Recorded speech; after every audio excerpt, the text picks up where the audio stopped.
أعوذ بالله من الشيطان اللعين الرجيم. بسم الله الرحمن الرحيم.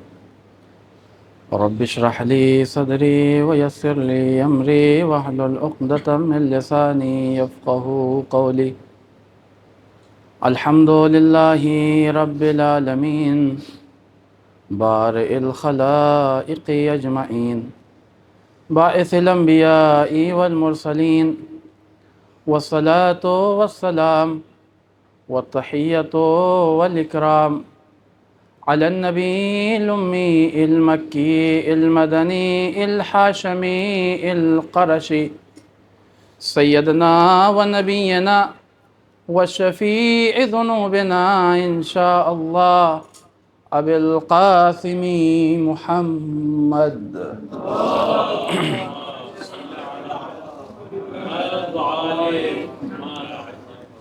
وعلى أهل بيته الطيبين الطاهرين.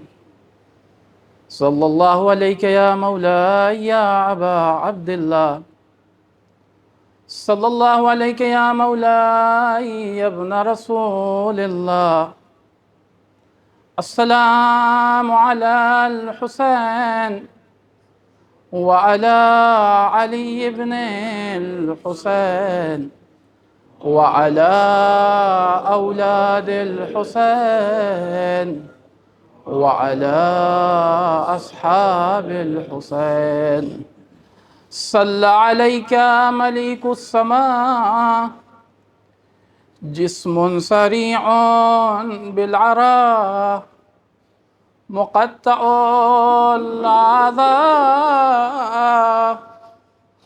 حسين غريب، حسين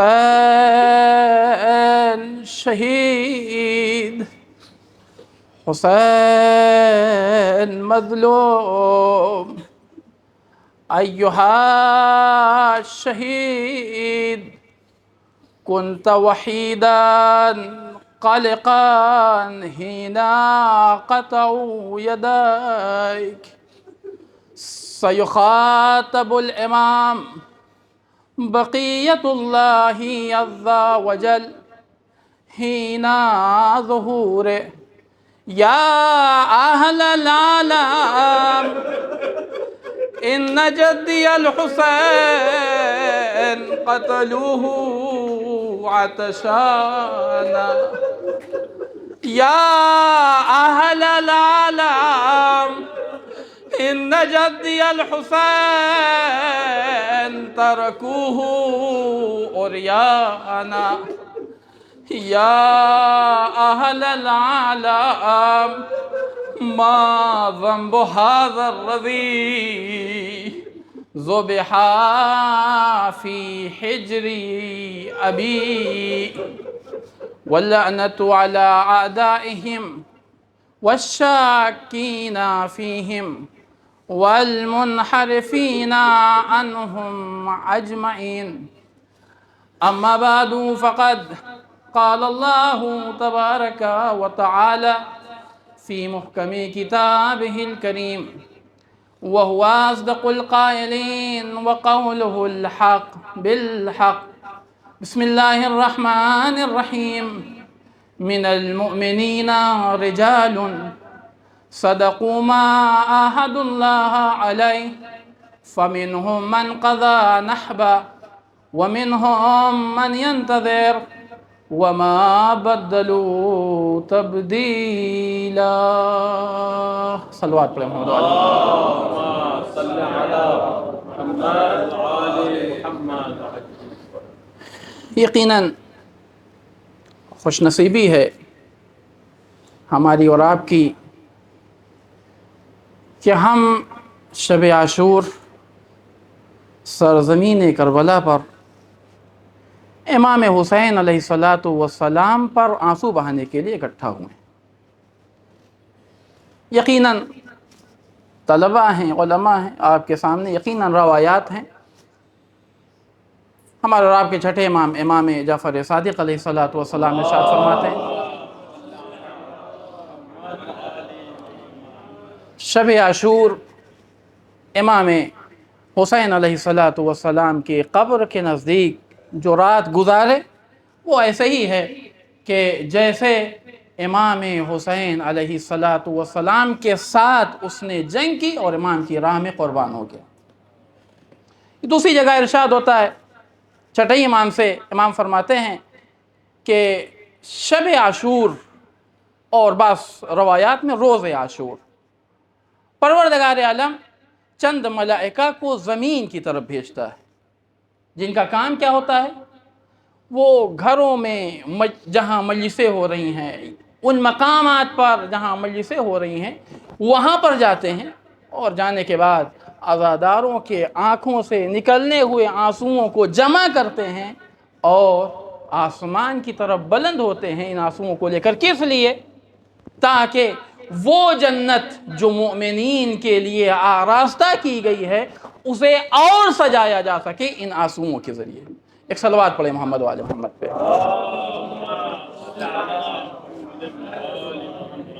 بہرحال ہمارے اور آپ کی خوش نصیبی ہے کہ ہم سرزمین کربلا پر امام حسین علیہ السلام کی مجلس کے لیے اکٹھا ہوں۔ جس آیت کو میں نے آپ کے سامنے پیش کی، ارشاد ہو رہا من المؤمنین رجال، مومنین میں کچھ مرد میدان ہے۔ توجہ، مومنین میں کچھ مرد میدان ہیں۔ کیسے مرد میدان ہیں؟ صدقوا ما عاہد اللہ علیہ، جو عہد و پیمان انہوں نے اپنے پروردگار سے کیا تھا اس عہد و پیمان کو سچ کرنے میں جو کچھ بھی قربان کرنا پڑے سب کچھ قربان کر دیتے ہیں۔ وما بدلوا تبدیلا، لیکن اس عہد و پیمان کے حوالے سے ذرہ برابر بھی تبدیلی نہیں کرتے۔ میں کہوں گا صادق آل محمد امام جعفر صادق علیہ السلام کی بارگاہ میں، فرزند رسول آپ بتائیے یہ کون سا عہد و پیمان ہے جس کے بارے میں یہ کہا جا رہا ہے کہ اس عہد و پیمان کے بارے میں ذرہ برابر بھی یہ کسی طریقے کی تحریف برداشت نہیں کرتے۔ صادق آل محمد فرماتے ہیں یہ کوئی اور نہیں ہے، یا ولایتنا، یہ ہماری ولایت ہے۔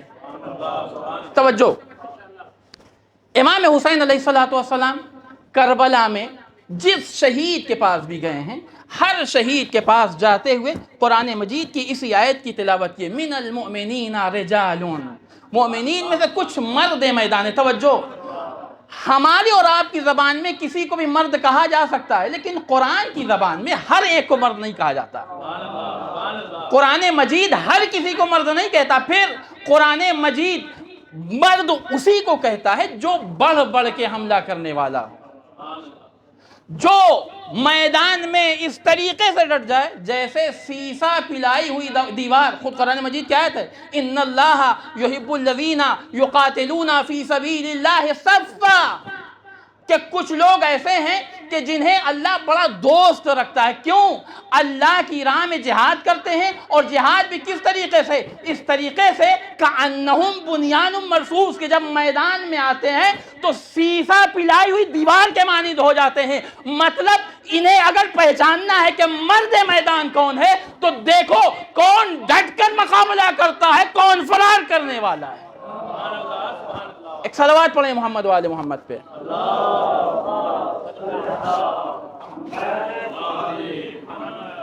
من المؤمنین رجال، اور اسی سرزمین کربلا پر سن 61 ہجری میں امام حسین علیہ السلام کا ایک فقرہ بڑا معروف ہے، انی لا اعلم اصحابا اوفا ولا خیرا من اصحابی،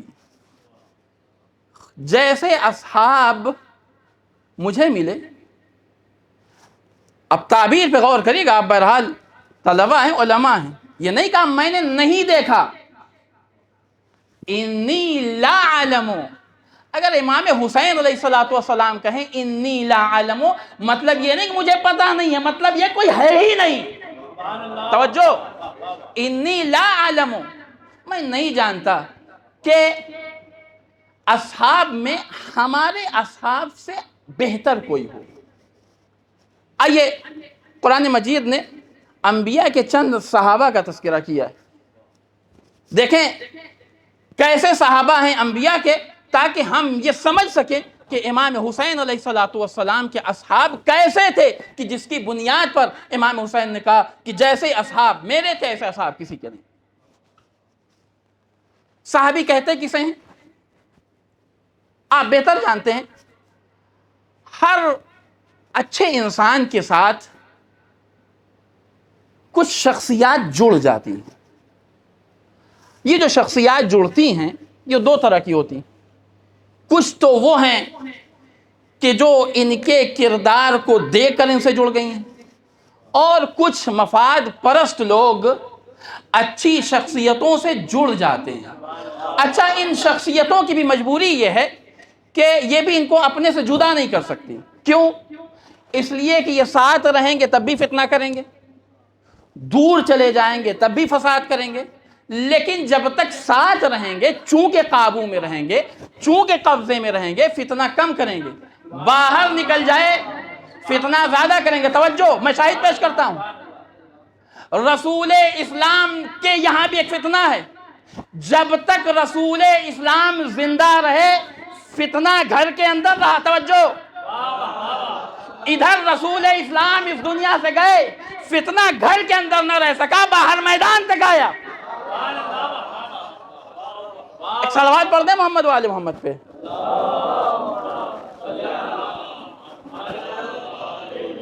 اچھا، ہماری اور آپ کی بھی مجبوری یہ ہے کہ ہم اور آپ چاہتے یہ ہیں کہ اگر ہمارے ساتھ کوئی برا انسان جڑ گیا ہے، کوئی بات نہیں، جڑ گیا ہے، چونکہ اس کا فتنہ اور فساد زیادہ ہے، باہر رہے گا تو زیادہ فساد کرے، کوئی بات نہیں، ہمارے ساتھ ہے، لیکن جب ہمارا تذکرہ ہو، جب ہمارا ذکر ہو تو جتنے اچھے افراد ہیں انہی کے ساتھ تذکرہ ہو، جو برے لوگ ہیں ان کا ذکر ہمارے ساتھ نہ ہو۔ کیوں؟ اس لیے کہ جب بھی ان برے لوگوں کا ذکر ہمارے ساتھ ہوگا، لوگ کیا کہیں گے؟ یہ کیسا متقی انسان ہے، برے لوگوں کے ساتھ بیٹھتا ہے، یہ کیسا اچھا انسان ہے، برے لوگوں کے ساتھ رہتا ہے۔ اللہ رے مزاج پروردگار عالم نے جب جناب آدم کا تذکرہ کیا، جناب آدم کے تذکرے کے ساتھ حابیل کا تذکرہ اور حابیل کے ساتھ قابیل کا تذکرہ۔ توجہ، میں کہوں گا پروردگار تیرا نبی ہے، اب جب حابیل کا تذکرہ کر رہا تھا تب تک تو ٹھیک تھا، حابیل کے ساتھ قابیل کا بھی تذکرہ کرے گا، لوگ کیا کہیں گے؟ نبی کا بیٹا قاتل، نبی کا بیٹا فسادی، نبی کا بیٹا فتنہ کرنے والا۔ عجب نہیں آواز قدرت ہے، یہی تو بتانا چاہتا ہوں، خبردار کبھی رشتوں کے دھوکے میں نہ آنا۔ توجہ، کبھی رشتوں کے دھوکے میں نہ آنا۔ ہو سکتا ہے نبی کا بیٹا ہو لیکن اگر قابل لعنت ہوگا تو لعنتی کہلائے گا، اور ممکن ہے کسی نالائق کا بیٹا ہو لیکن علی کا پروردہ ہوگا، لائق احترام ہو جائے گا۔ صلوات پڑھ دے محمد وآل محمد پہ۔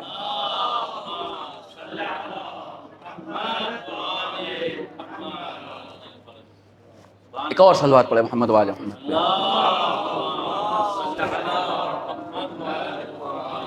تو جناب آدم ابھی تو دنیا میں اکیلے ہیں، اصحاب کے نام پر یہی حابیل و قابیل ہیں۔ جناب آدم کے بعد جناب نوح۔ توجہ، جناب نوح کیسے اصحاب؟ حکم پروردگار سے جناب نوح نے کشتی بنانا شروع کی۔ توجہ رہے، جناب نوح نے کشتی بنانا شروع کی۔ دو طرح کے اصحاب ہیں، ایک کہتے ہیں نوح دیوانے ہو گئے، نوح معاذ اللہ نعوذ باللہ پاگل ہو گئے، یہ معمولی سی لکڑی کی کشتی کیا اتنے بڑے طوفان سے نجات دے سکتی ہے؟ لیکن نوح کے کچھ ساتھی ایسے تھے، کچھ اصحاب ایسے تھے جو یہ کہہ رہے تھے کہ نوح اللہ کی طرف سے بھیجے گئے نبی ہیں، لہذا کچھ بھی ہو اگر یہ کہہ رہے ہیں کہ یہ کشتی نجات دے گی تو یہ کشتی نجات دے گی۔ توجہ، ادھر طوفان آیا، جناب نوح نے اس کشتی پر اپنے اصحاب کو سوار کیا اور چند لوگوں کو نجات دلائی۔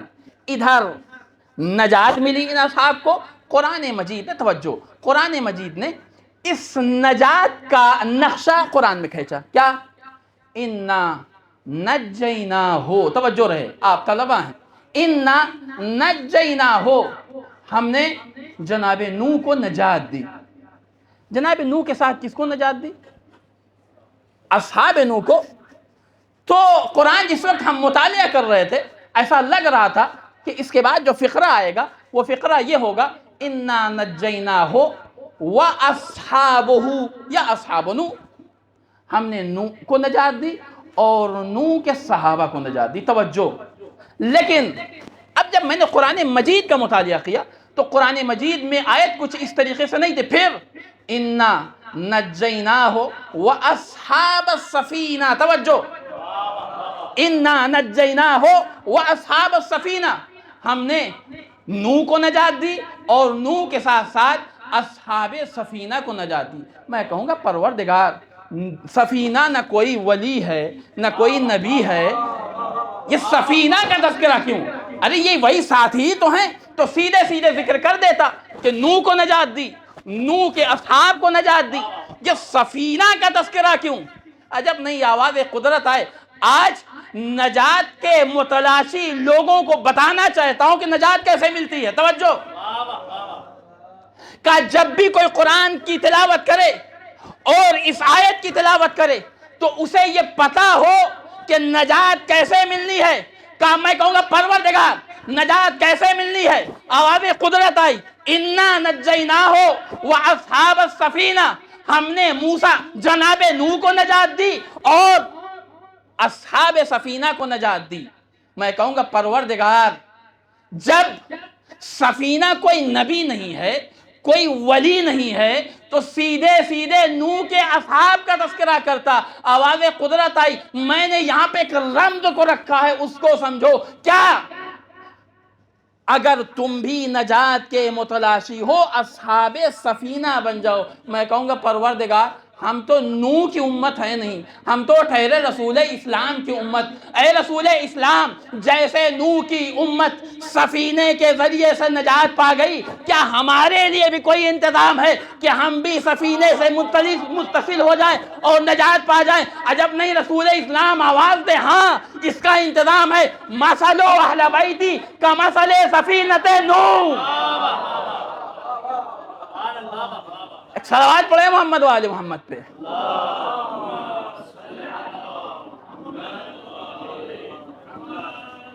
اس کے بعد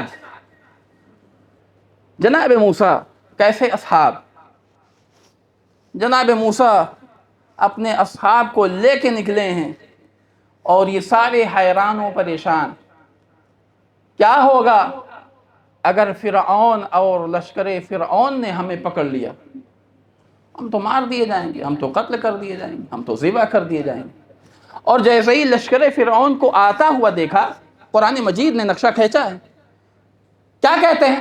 انا لمدرکون، موسیٰ آپ کی وجہ سے تو پھنس گئے.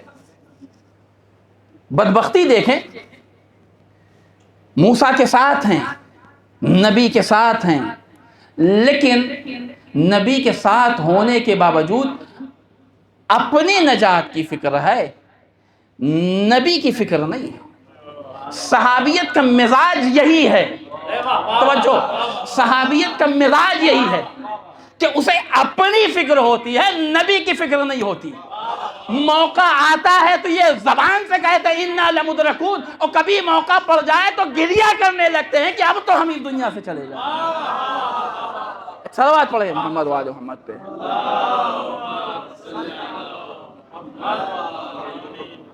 ارے پریشان نہ ہو، گھبراؤ نہیں، نبی تمہارے ساتھ ہے. اور جناب موسیٰ نے پانی پر راستے بنائے. اچھا، راستے بھی ایک نہیں، راستہ بنا 12 راستہ بنے ہیں. کس لیے؟ قوم موسیٰ کو نجات دینے کے لیے. مطلب یہ ہے کہ نجات جب ملے گی 12 کے ذریعے ملے گی. قوم موسیٰ نکلی، ادھر نکلی ہے. اب اصحاب دیکھیں کیسے اصحاب ہیں. قارون نے اپنے مال کی چابی، مال نہیں، اپنے مال کی چابی 70 اونٹوں پہ لدوا دی۔ یہ لوگ دیکھ کے کہتے ہیں، اصحاب موسیٰ ہیں، دیکھ کے کہتے ہیں یا لیت لنا مثل ما اوتی قارون، کاش ہمارے پاس بھی اتنا ہوتا جتنا قارون کے پاس ہے۔ مطلب زبان کو بدلا جائے، الفاظ کو بدلا جائے تو یہ کہا جائے کہ قوم موسیٰ قارونی بننا چاہتی ہے۔ میں کہوں گا موسیٰ قوم قارونی بننا چاہتی ہے، کیا کوئی انتظام ہے؟ عجب نہیں، موسیٰ آواز دیں، ہاں اگر قوم قارونی بننا چاہتی ہے تو میں نے اپنے بھائی ہارون کو اپنا وزیر بنایا ہے، وہ ہارونی بنائے گی۔ میں کہوں گا اللہ کے رسول، قوم موسیٰ کے لیے تو انتظام ہو گیا کہ اگر وہ قارونی بننا چاہے تو ہارونی بننے کا ایک انتظام ہے۔ اللہ کے رسول، کیا ہمارے لیے بھی کوئی ایسا انتظام ہے؟ عجب نہیں، رسول اسلام کی آواز آئی، یقیناً اس کا انتظام ہے۔ یا علی انتا بمنزلت ہارون من موسیٰ، اگر امت رسول میں بھی کوئی قارونی بننا چاہے، ایک واحد راستہ ہے، وہ علی کا راستہ، علی کو پکڑ لو، ہارونی بن جاؤ گے۔ صلوات پڑھے محمد وآل محمد پہ۔ بہت جلدی بہرحال بس آخری نبی کا تذکرہ کر کے میں مصائب پر آنا چاہوں گا۔ ایک قوم ہے جو ظالم و جابر بادشاہ کے ظلم سے پریشان ہو چکی، وہ حاضر ہوتی ہے اپنے نبی کی خدمت میں اور حاضر ہو کے کہتی ہے کہ اللہ کے نبی، آپ ہمارا کوئی سردار معین کر دیجئے تاکہ اس کے زیر تحت ہم رہ کر ان ظالموں جابر سے مقابلہ کریں، اس لیے کہ اب ان کا ظلم ہم سے برداشت نہیں ہوتا۔ قال لهم نبیہم، نبی نے کیا کہا؟ ان اللہ قد بعث لکم طالوت ملکا، اللہ تبارک و تعالیٰ نے طالوت کو تمہارا سردار معین کیا۔ ابھی تک مطالبہ کر رہے تھے کہ اللہ کے نبی کسی سردار کو معین کریے، ادھر اللہ نے سردار معین کیا، کیا کہتے ہیں؟ قالوا انا یکون لہ الملک علینا، یہ کیسے ہو سکتا ہے کہ یہ ہم پر سرداری کریں؟ توجہ، یہ کیسے ہو سکتا ہے کہ یہ ہم پر سرداری کرے؟ نحن احق بالملک منہ، ہم تو اس سے زیادہ حقدار ہیں، ہمارا حصہ تو زیادہ ہے، ہمیں سردار ہونا چاہیے، انہیں سرداری کیسی؟ وَلَمْ يُؤْتَ سَاعَةً مِّنَ الْمَالِ، ان کے پاس تو مال بھی نہیں ہے۔ مطلب اس قوم کی فکر یہ ہے کہ سرداری اسے ملنی چاہیے جس کے پاس مال ہو۔ توجہ، ادھر انہوں نے اپنی فکر کا اظہار کیا، ادھر پروردگار عالم کی طرف سے نبی گویا ہوئے خبردار، مال سرداری کا سبب نہیں بنتا۔ پھر سرداری کی وجہ کیا ہے؟ سرداری کا سبب کیا ہے؟ سرداری کیسے ملے گی؟ فوراً نبی نے کہا قال ان اللہ قد اصطفاہ علیکم، پروردگار عالم نے انہیں تمہارے اوپر چن لیا ہے۔ توجہ، مطلب سرداری کا پہلا معیار یہ ہے کہ اللہ چنے گا، بندہ نہیں چنے گا۔ پہلا معیار سرداری یہ ہے کہ چنا جائے گا تو پروردگار عالم کی طرف سے۔ اس کے بعد وَزَادَهُ بَسْطَةً فِي الْعِلْمِ وَالْجِسْمِ، دوسرا معیار سرداری کیا ہے؟ علم۔ اعلم الزمان ہو، ایسا نہ ہو کہ ممبر پر آنے کے بعد یہ کہتا ہوا نظر آئے مجھ سے کیا مسئلے پوچھتے ہو، مجھ سے زیادہ تو مدینے کی عورتیں جاننا کرتی ہیں۔ نہیں، جب ممبر پر آئے تو ممبر پر آنے کے بعد یہ کہتا نظر آئے لو سنئت لی الوسادہ لحکمت بین اہل التوراۃ بالتوراۃ وبین اہل الانجیل بالانجیل وبین اہل الزبور بالزبور وبین اہل الفرقان بالفرقان، کہ جب ممبر پر آئے تو ممبر پر آنے کے بعد یہ کہتا نظر آئے اہل توریت کے درمیان توریت سے فیصلہ کروں گا، اہل زبور کے درمیان اہل زبور سے فیصلہ کروں گا، اہل قرآن کے درمیان قرآن سے فیصلہ کروں گا، اور تنہا فیصلہ نہیں کروں گا، ہر ایک صاحب کتاب بڑھ کر یہ آواز دے گا علی تم نے جیسے فیصلہ کیا ایسے ہی توریت سے فیصلہ کرنے کا حق تھا، علی تم نے جیسا فیصلہ کیا ایسے ہی زبور سے فیصلہ کرنے کا حق تھا، اور خود رسول بڑھ کر آواز دیں گے اے علی تم نے ویسا فیصلہ کیا جیسے میں کیا کرتا تھا۔ صلوات پڑھ دے محمد وآل محمد۔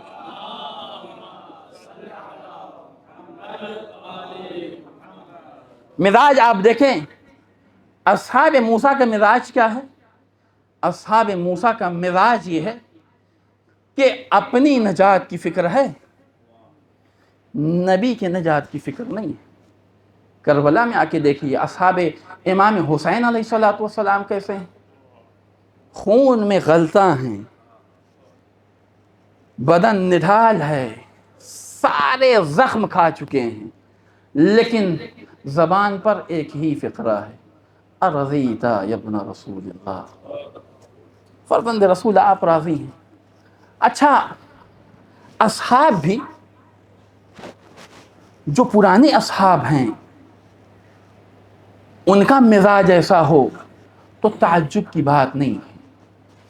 ابھی 4 سے 5 دن ہوئے ہیں وہب قلبی، ابھی زیادہ عرصہ نہیں گزرا ہے، ابھی تازہ مسلمان ہوئے، لیکن جیسے ہی شب عاشور آئی، شب عاشور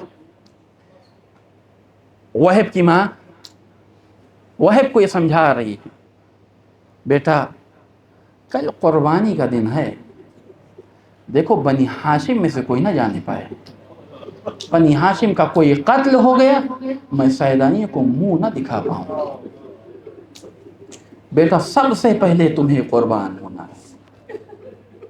روایت کے فقرے ہیں، وہب امام کی بارگاہ میں آئے، مولا میدان میں جانا چاہتا ہوں، امام اجازت نہیں دے رہے ہیں، وہب کا اصرار بڑھا، آخر میں اجازت ملی، وہب میدان میں جانا چاہتے ہیں، زوجہ نے دامن پکڑ لیا، والی و وارث آپ میدان میں جانا چاہتے ہیں، میں کس کے سہارے رہوں گی؟ ایک مرتبہ وہب نے آواز دی اے مومنہ میں نے تجھے خدا کے حوالے کیا، اور جا جو حال ان سیدانیوں کا ہوگا وہی حال تیرا ہوگا۔ وہب میدان میں آئے، توجہ چونکہ شب عاشور ہے شاید مصائب تھوڑی زیادہ ہو جائے، شب عاشور ہے، وہب میدان میں آئے، زخم کھائے، اور زخم کھانے کے بعد دوبارہ اماں کی بارگاہ میں واپس آئے، راضی تھی یا امی، مادر کرانی آپ راضی ہو گئی؟ دیکھیے بدن چھلنی ہے، پورا بدن چھلنی ہے، مادر کرانی کیا آپ راضی ہو گئی؟ عجیب فقرہ کہا بیٹا کیا تجھے میدان میں اس لیے بھیجا تھا کہ تاکہ تو میدان میں جائے اور واپس آ جائے؟ اس کے بعد روایت کو فقرے ہیں کہ جیسے ہی وہب ماں کے سامنے کھڑے ہوئے نا، ماں نے اپنا منہ موڑ لیا، بیٹا اس وقت تک راضی نہیں ہوں گی جب تک تو حسین پر قربان نہ ہو جائے۔ اجرکم علی اللہ اجرکم علی الزہرا۔ وہب میدان کی طرف نکلنا چاہتے ہیں، زوجہ نے دامن پکڑ لیا، وہب میدان میں جانے سے نہیں روکتی، حسین کے پاس چلو، کچھ عہد و پیمان لینا ہے، کچھ وعدے لینا ہے۔ وہب تیار ہوئے، زوجہ کو لیا، امام حسین کی بارگاہ میں حاضر ہوئے، امام نے وہب کو دیکھا، ہاں وہب خیریت تو ہے، واپس کیوں آئے ہو؟ مولا میں نہیں آیا، یہ مومنہ لے کے آئی ہے۔ ہاں خیریت تو ہے، کیا بات ہے؟ اس مومنہ نے عرض کی مولا مجھے 2 عہد و پیمان لینا ہے، بیٹا بتاؤ کیا عہد و پیمان ہے؟ مومنہ کہتی ہے مولا مجھے پتا ہے تھوڑی دیر کے بعد وہب شہید کر دیے جائیں گے، وہب قتل کر دیے جائیں گے، اے مولا میں وہب سے چاہتی ہوں کہ یہ وعدہ کریں کہ اس وقت تک جنت میں داخل نہیں ہوں گے جب تک میں ان سے ملحق نہ ہو جاؤں۔ ایک مرتبہ امام نے تڑپ کے کہا اے مومنہ یہ وعدہ وہب سے کیوں لینا چاہتی ہے؟ سردار جوانان جنت تو میں ہوں، میں ضمانت لیتا ہوں کہ تو ان کے ساتھ جنت میں داخل ہو۔ عجیب فقرہ کہتی ہے مولا ارے وہب سے یہ ضمانت اس لیے لے رہی ہوں کہ آپ سے کچھ اور کہنا ہے۔ اجرکم علی اللہ، اجرکم علی الزہرا۔ اے مومنہ مجھ سے کیا کہنا ہے؟ مولا آپ تو جانتے ہیں شوہر کے گھر جا نہیں سکی، ماں کا گھر چھوٹ گیا ہے، ارے والی و وارث کے شہادت کے بعد میں کہاں جاؤں گی؟ ارے جب وہب شہید ہو جائے مجھے سیدانیوں کے خیمے میں پہنچا دیجیے گا تاکہ میرا کوئی محافظ ہو۔ اجرکم علی اللہ۔ روایت کہتی ہے پہلے مطالبے کو امام حسین نے بڑی آسانی سے قبول کر لیا، لیکن جیسے ہی یہ مطالبہ سنا امام نے سر جھکا دیے۔ اے مومنہ کیا بتاؤ، ارے میری شہادت کے بعد ان سائدانیوں کا کیا ہو؟ اجرکم علی اللہ، اجرکم علی الزہرا۔ روایت کے فقرے ہیں وہ میدان میں آئے، جنگ کر رہے تھے، ایک آہٹ محسوس کی، کیا دیکھا؟ پیچھے زوجہ عمود خیمہ لیے دشمن پر حملہ کر رہی۔ ایک مرتبہ وہب نے زوجہ کی طرف مخاطب ہوئے اور مخاطب ہو کے کہتے ہیں اے مومنہ ابھی تو تم مجھے روک رہی تھی، پھر میدان میں کس لیے آئی؟ میدان میں کس لیے آ گئی؟ ایسے بھی عورتوں سے جہاد ساقط ہے۔ وہ کہتی ہے اے وہب جو منظر میں نے دیکھا ہے، اگر وہ منظر تم دیکھتے تو کبھی تم یہ سوال نہ کرتے کہ اے مومنہ میدان میں کیوں آئی؟ وہب پریشان ہو گئے، اے مومنہ کیا دیکھا؟ کون سا ایسا منظر دیکھا کہ جس کی وجہ سے میدان میں نکل آئی؟ مومنہ کہتی ہے اے وہب ارے جب میں تمہیں رخصت کر کے خیمے میں داخل ہو رہی تھی میں نے دیکھا امام حسین ایک کرسی پر بیٹھے ہوئے ہیں، ہاتھ پہ ہاتھ من رہے ہیں، واہ غربتا واہ قلت ناصرہ۔ یہ بتاؤ، انصاف سے بتاؤ، جو حسین کو ایسی حالت میں دیکھے۔ اجرکم علی اللہ، اجرکم علی الزہرا۔ کیسے کیسے اصحاب۔ اس اصحاب کی کڑی میں ظہر سے پہلے جو آخری صحابی شہید ہوا ہے اس کا نام ہے مسلم ابن اوسجہ۔ آئے امام کی خدمت میں، 86 سال کی عمر ہے، آئے امام کی خدمت میں، اذن طلب کی، میدان میں آئے۔ وہ وقت بھی آیا کہ آواز دی مولا مدد کو آئیے۔ ادھر امام نے مسلم کی آواز سنی، حبیب کو مخاطب کیا، حبیب ساتھ چلو۔ حبیب کو لے کے مسلم کے پاس آئے۔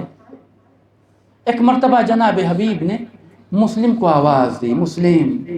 جناب مسلم نے جیسے ہی حبیب کی آواز سنی آنکھ کھول دی، حبیب آ گئے۔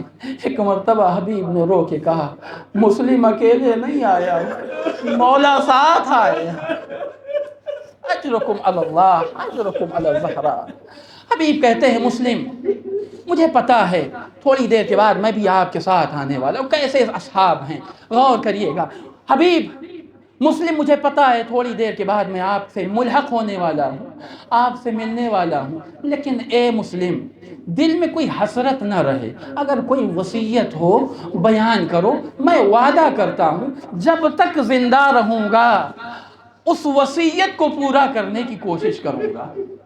عجیب فقرہ جناب مسلم نے کہا ہے۔ جناب مسلم کے اندر طاقت نہیں ہے، پوری طاقت کو سمیٹا، اور پوری طاقت کو سمیٹنے کے بعد لرزتے ہوئے ہاتھوں سے امام حسین کی طرف اشارہ کیا، حبیب کوئی اور وصیت نہیں ہے، اسی کا بہذا المظلوم۔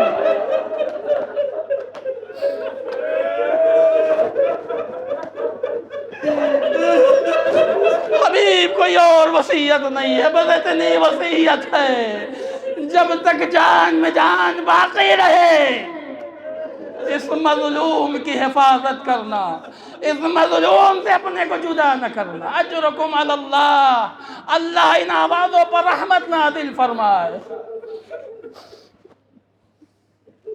ظہر کا وقت ختم ہوا۔ اصحاب میں جو آخری صحابی ہے اس کا نام ہے عابس شاکری۔ آج بسا اوقات بعض افراد ہم پر یہ اعتراض بھی کرتے ہیں کہ ان کی عقل کہاں چلی گئی ہے کہ ننگے پاؤں زمین پر چلا کرتے ہیں، اپنے پورے لباس کو مٹی سے آلودہ کیے رہتے ہیں، یہ دیوانے ہو گئے ہیں، یہ پاگل ہو گئے ہیں۔ اگر کوئی ایسے موقع پہ ہمیں دیوانہ کہے، ہمیں کوئی مجنون کہے تو ہمیں گھبرانے کی ضرورت نہیں ہے۔ عابد شاکری نے اس کا جواب بھی ہمیں دیا ہے۔ عابد شاکری میدان میں آئے، اب روایت کہتی، تاریخ کے فقرے ہیں، ادھر جیسے ہی عابد شاکری میدان میں آئے، ایک ہجوم آیا جو عابد شاکری سے جنگ کرنا چاہتا ہے۔ عمر سعد نے روکا، خبردار، انہو اسد العرب، خبردار اس کے سامنے نہ جانا، عرب کا شیر ہے۔ روایت کے فقرے ہیں کہ ایک مرتبہ عابد شاکری نے تلوار پھینک دی۔ اس تلوار سے ڈرتے ہو؟ آؤ، میرے امام کو قتل کرنا چاہتے ہو، میرے مولا کو شہید کرنا چاہتے ہو، آؤ مجھے قتل کرو۔ روایت کے فقرے، تھوڑی دیر کے بعد نیزے پھینک دیے۔ اس نیزے سے ڈرتے ہو؟ آؤ میرا مقابلہ کرو۔ جب کسی نے ہمت نہ کی، ایک مرتبہ عابد شاکری نے اپنی زرہ بھی اتار دی کہ شاید تم زرہ سے ڈرتے ہو، آؤ مجھے قتل کرو، میں تو قتل کے لیے آمادہ ہوں۔ دشمن کی فوج سے کسی نے کہا، آپ اس دیوانے ہو گئے ہو، پاگل ہو گئے ہو، میدان جنگ میں ہو، میدان جنگ میں کوئی تلوار پھینکتا ہے، میدان جنگ میں کوئی نیزہ پھینکتا ہے۔ عجیب تاریخی جملہ عابد شاکری نے کہا۔ عابد شاکری کہتے ہیں، ہاں میں مجنون ہو گیا ہوں، ہاں میں دیوانہ ہو گیا ہوں، حب الحسین اجننی، حسین کی محبت نے مجھے دیوانہ کر۔ اجرکم علی اللہ، اجرکم علی الزہرا۔ آپ تصور کیجئے، جب اصحاب کی حالت ایسی ہے، اصحاب کی کیفیت ایسی ہے، تو جو بچپن کا ساتھی ہے، جو بچپن کا دوست ہے، اس کی کیا کیفیت ہوگی؟ اسی لیے اب روایت کے فقرے ہیں کہ ظہر کا وقت ہوا، ابو ثمامہ نے آواز دی، مولا نماز کا وقت ہو گیا ہے، میں چاہتا ہوں کہ آپ کی قیادت میں آخری نماز ادا کر لوں۔ ایک مرتبہ امام نے آسمان کی طرف دیکھا، اور آسمان کی طرف دیکھنے کے بعد کہتے ہیں، ابو ثمامہ، ہاں یہ اول وقت نماز ہے، خدا تمہارا شمار نماز گزاروں میں فرمائے۔ اور ایک مرتبہ حبیب کو مخاطب کیا، حبیب ان سے کہو کہ میں نماز ادا کرنا چاہتا ہوں، تھوڑی دیر مہلت دے دے تاکہ میں نماز پڑھ سکوں۔ اب روایت کے فقرے سن سکیں گے تو سنیے گا۔ حبیب آئے اور آ کے کہتے ہیں، اے ظالموں، ارے تھوڑی مہلت دے دو تاکہ میرا آقا نماز ادا کر سکے۔ ارے کسی شقی نے آواز دی، ارے حسین کی کیسی نماز۔ روایت کے فقرے ہیں، حبیب نے امام حسین کو مخاطب کر کے کہا، مولا یہ گستاخی میں برداشت نہیں کر سکتا، ان کو آپ نماز پڑھائیے، میں ان ظالموں کو دیکھتا ہوں۔ اجرکم علی اللہ، اجرکم علی الزہرا۔ روایت کہتی ہے، حبیب میدان سے باہر آئے، میدان سے امام حسین کی خدمت میں حاضر ہوئے، اور حاضر ہونے کے بعد گریہ کرنے لگے۔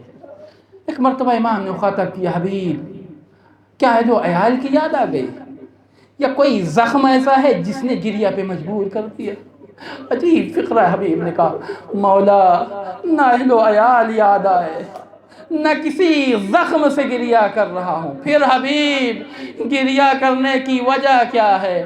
حبیب کہتے ہیں کہ اے مولا، ارے وہ در خیمہ پہ جو شہزادی کھڑی ہے، انہیں نے گریہ کرنے پہ مجبور کر دیا۔ کیوں؟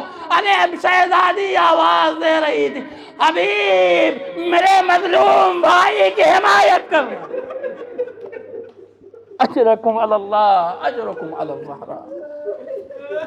چونکہ مجھ سے یہ درخواست کی گئی تھی، مجھے یہ حکم دیا گیا تھا کہ مصائب جناب علی اصغر کے پڑھوں۔ آپ تصور کیجئے کہ جب اصحاب کا یہ حال ہے تو جو گھر کے افراد ہیں ان کی کیا کیفیت ہوگی، ان کی کیا حالت ہوگی۔ اسی لیے آپ پڑھتے رہتے ہیں، سنتے رہتے ہیں، امام حسین علیہ السلام نے کربلا کے میدان میں ایک ندا بلند کی، ایک آواز بلند کی، حل من ناصر ینصرنا، کوئی ہے جو حسین کی مدد کرے۔ روایت کہتی ہے، ادھر امام حسین نے آواز بلند کی، ایک بچے نے اپنے کو گہوارے سے گرا دیا، زبانے بے زبانی کہتا تھا، بابا ابھی آپ کا ایک ناصر گہوارے میں ہے۔ اجرکم علی اللہ اجرکم علی الزہرا۔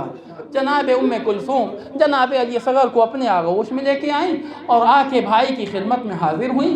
بھیا یہ کتنا پیاسا ہے، دیکھیے اگر اس کے لیے کوئی پانی کی سبیل ہو سکے تو اس کے لیے پانی کی کوئی سبیل کر دیجیے۔ علی فقرہ کہتی ہیں، جناب کلثوم کہتی ہیں، اما تری کیف یتلذی، بھیا کیا آپ نہیں دیکھتی کہ پیاس کی شدت سے تلذہ کر رہا۔ اب بہرحال علماء ہے بہتر جانتے تلذہ کسے کہتے ہیں۔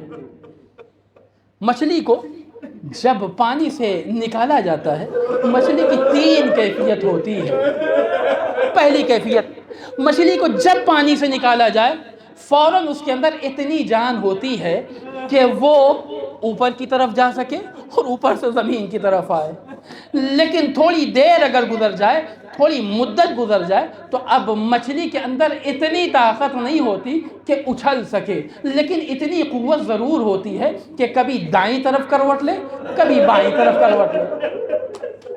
لیکن اگر اور مدت ہو جائے تو اب مچھلی کے اندر اتنی بھی طاقت نہیں ہوتی کہ دائیں اور بائیں کروٹ لے سکے، بلکہ مچھلی اب اپنا منہ بار بار کھولتی ہے، منہ بار بار بند کرتی ہے۔ اس تیسری کیفیت کا نام ہے تلذہ۔ علی اصغر اتنے پیاسے تھے کہ پھڑ پڑا بھی نہیں تھا، بار بار منہ کھولتے تھے، منہ بند کر لیتے۔ اجرکم علی اللہ اجرکم علی الزہرا۔ خدا آپ کو کوئی غم نہ دے سوائے غم سید الشہداء کے۔ امام حسین میدان میں آئے، غیور حسین، وہ غیرت مند حسین۔ آپ توجہ کریے گا، ایک شخص امام حسین کی بارگاہ میں حاضر ہوا اور حاضر ہو کے مطالبہ کرتا ہے، مولا چند درہم کا حاجت مند ہوں۔ امام گھر کے اندر داخل ہوئے اور داخل ہونے کے بعد دیکھا کہ جو درہم و دینار امام دینا چاہتے تھے اتنا نہیں تھا۔ امام نے ان درہم و دینار کو اکٹھا کیا، ایک تھیلی میں رکھی اور دروازے کے اندر ہی سے ہاتھ بڑھاتے ہوئے کہتے ہیں، بھائی یہ لے لے، مجھے شرم آتی ہے کہ اتنا کم لے کر کیسے تیرے سامنے آؤں۔ توجہ کریے گا، جو حسین اگر کم ہو تو دینے میں شرم محسوس کرتا ہے، اس حسین نے کیا جگر کیا ہوگا جو آواز دی ہوگی، اے ظالمو میرا بچہ پیاسا ہے، میرے بچے کو تھوڑا پانی پلا دو، اجرکم علی اللہ، میرے بچے کو تھوڑا پانی پلا دو۔ ادھر امام نے پانی کا مطالبہ کیا، ادھر سے 3 بھال کا تیر۔ اب ہم اور آپ بڑی آسانی سے پڑھ دیتے ہیں کہ تیر نے گلوئے علی اصغر کو چھید دیا۔ اگر آپ متوجہ ہوں کسی بڑے انسان کا گلا بھی کتنا چوڑا ہوتا ہے، 6 مہینے کا بچہ ہے، 3 بھال کا تیر ہے۔ اسی لیے اب روایت کے فقرے گلا چھیدنے کی نہیں ہے، روایت کہتی ہے ادھر 3 بھال کا تیر چلا، علی اصغر کا گلا نہیں چیدھا، ذبحوا من الحزن الی الحزن، علی اصغر ذبح ہو گئے۔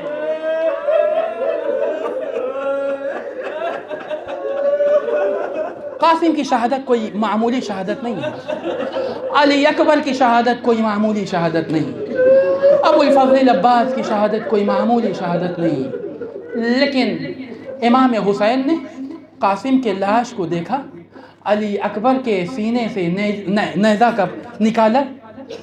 کسی مرحلے پر امام نے اپنے چاہنے والوں کو یاد نہیں کیا، لیکن نہ جانے اس شہادت میں نہ جانے کون سا ایسا راز تھا۔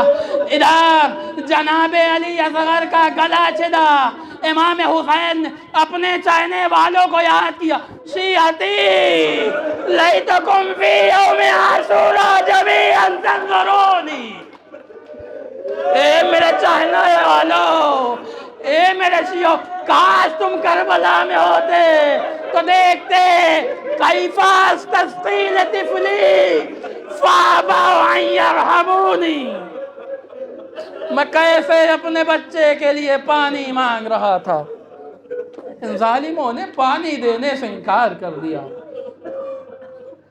عجیب فقرہ ہے روایت کا، امام حسین یہ ننھی سی لاش لے کر خیمے کی طرف بڑھ رہے ہیں، پیر جواب دے گئے، بار بار آگے جاتے ہیں اور پیچھے آ جاتے ہیں، ذہن میں ایک ہی خیال ہے، رباب نے سوال کر لیا تو کیا جواب دوں گا۔ بڑی ہمت کی، بس آخری فقرہ اور آپ کے ذہن تمام، بڑی ہمت کی، امام نے علی اصغر کی لاش لے کے امام حاضر ہوئے ہیں خیمے میں، آواز دی رباب اپنے بچے کو لے کے جاؤ۔ اب تاریخ کے فقرے ہیں اور رباب سے پہلے سکینہ دری خیمہ پہ آ گئی، بابا علی اصغر کو پانی پلانا ہے، میں بھی تو آپ کی بچی تھی بابا، اے بابا میں بھی تو پیاسی تھی بابا۔ ارے حسین کیا جواب دے، حسین کیسے بتائے، ارے علی اصغر کے ساتھ کیا ہو گیا ہے۔ ایک مسی اسنا میں جناب رباب در خیمہ پر، حسین زبان سے کچھ نہ کہہ سکے، ابا کا دامن ہٹایا، اب کیا دیکھا، بھائی ذبح ہو گیا ہے۔ ام رباب نے دیکھا میرا بیٹا ذبح ہو گیا، ایک ہی فقرہ زبان سے نکلا، بیٹا کیا تجھ جیسے بچے بھی ظاہر کیے جاتے ہیں؟ اجرکم علی اللہ، اجرکم علی الزہراء۔ حسین نے کربلا میں کسی لاش کو دفن کیا سوائے لاش جناب علی اصغر کے، علی اصغر کو دفن کیا۔ ارے قبر کی ایک سنت یہ ہے کہ جب قبر بنا دی جائے تو اوپر سے پانی کا چھڑکاؤ کیا جاتا ہے۔ ارے خیمہ حسینی میں پانی کا حسین نے گریہ کیا، اتنا گریہ کیا کہ قبر علی اصغر تر ہو گئی۔ عزیزو حسین نے اپنے بچے کو دفنا تو دیا، لیکن جب 11 محرم کو سروں کو ناکے نیزہ پہ بلند کیا گیا، سارے سر مل گئے، ایک بچے کا سر نہیں۔ کسی نے آواز دی، میں نے دیکھا تھا حسین در خیمہ پر اپنے بچے کو دفن کر رہے تھے۔ ارے ہر شقی نے نیزے کو زمین پہ مارنا شروع کیا، ایک نیزے کے ساتھ ایک ننھی سی لاش نیزے میں لپٹی ہوئی باہر آئی، سر کو قلم کیا گیا، نوکے نیزہ پہ بلند کیا۔ ام رباب کی نظر پڑی، ہائے میرا بچہ 2 بار شہید۔